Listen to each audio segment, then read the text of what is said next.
Hi everyone, welcome back to Trees and Turtles. My name's Imogen. In today's video, I'm going to be talking about how to define your goals in 3 simple steps because I feel like this topic is often overcomplicated.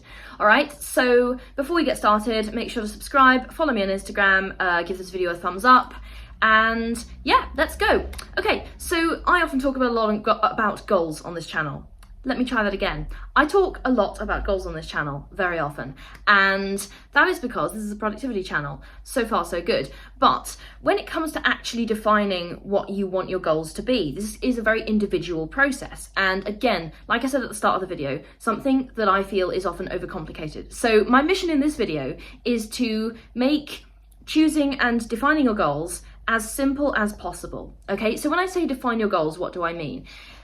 Essentially, what I mean is, if you have a very vague goal, it's often difficult to achieve. So a vague goal might be like, I want to eat healthier. So what does that look like, okay?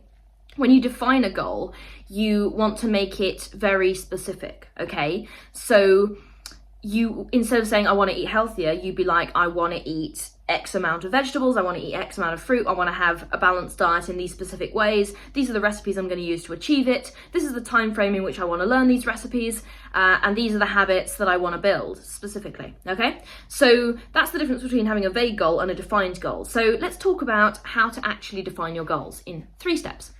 First step is to have an overall life vision. Stay with me, that sounds scary, I promise it's not, all right?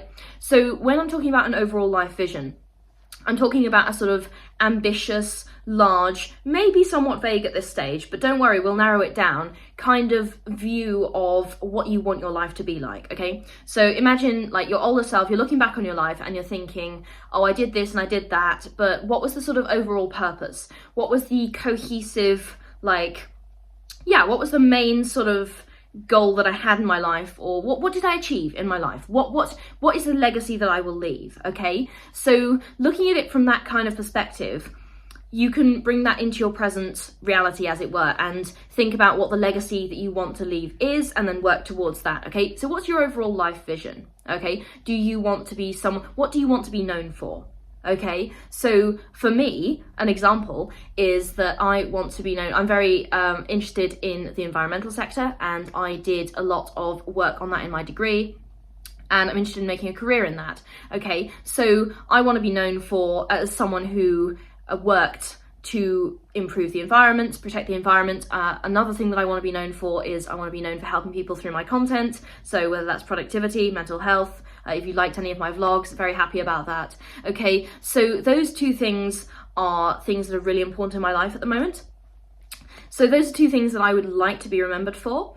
Okay, so what's your overall life vision? What things specifically do you want to be remembered for? Okay, that's the big question. And you can kind of get a feel for this through, you know, doing research, studying, reading, whatever, even Pinterest, okay? You can make a vision board. I'm a big advocate of vision boards, mostly because they're fun to make, but generally, what kind of vision do you want to have for your life? And it's a big question, I get that, and it can sometimes feel really overwhelming, but just start with, what legacy do you want to leave, okay?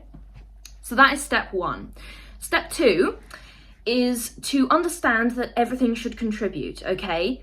I'm a huge advocate of making sure that all of your goals contribute towards your life vision, and that anything that's irrelevant or actively harmful to your vision is removed, okay? Because if you're working on something and it kind of runs counter to everything else you're trying to achieve, then you're just sabotaging yourself. Sometimes we do this on purpose, sometimes we do this not on purpose, but either way, it is a sort of kind of like, it's a negative influence on your overall work, okay? So everything should contribute, all the goals that you have should be working towards this overall life vision in some way. And it doesn't mean that you can't have like fun goals, okay? You absolutely can. Like, for example, one of the parts of my life vision is that I want to be happy, okay? A lot of people do. And that's something my therapist told me actually this year, was to have more fun, because she was like, you're very goal oriented, you're very driven, but you're not very good at having fun. And I was like, yep, that's fair enough, that's right. So, you know, it's not all about, oh, you've got to do this, you've got to do that, you've got to be productive all the time. No, absolutely not, okay? So it's about balance. Yeah, I know, buzzword. But anyway, everything should contribute towards your overall life vision. If you have any goals that are sabotaging you, or if you have any goals that are just kind of irrelevant, it's okay to drop them. It's okay to get rid of them, and actually kind of productive to do so. Okay, so those are the first two steps. Get yourself an overall life vision and make sure that all of your goals, specifically smaller goals, contribute towards that overall life vision. Now, what's the third step? The third step is really important, and this is the final step, actually, and that is to make your goals actionable. Okay, so when I'm talking about your overall life vision, I said that was sort of vague, okay? And then the smaller goals that feed into that life vision are more specific, and they're like building blocks. You can think of them as like building blocks to contribute towards your overall vision, your purpose, your legacy, whatever you want to call it.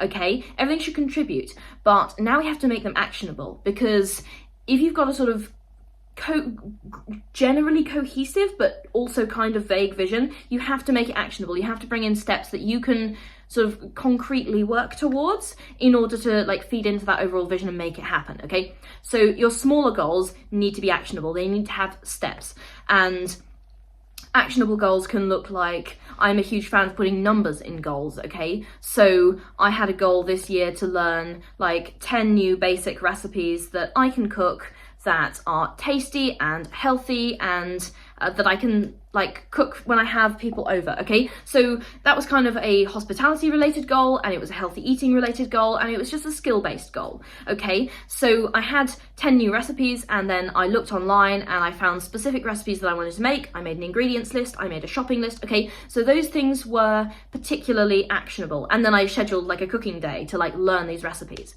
okay? So make them actionable, okay?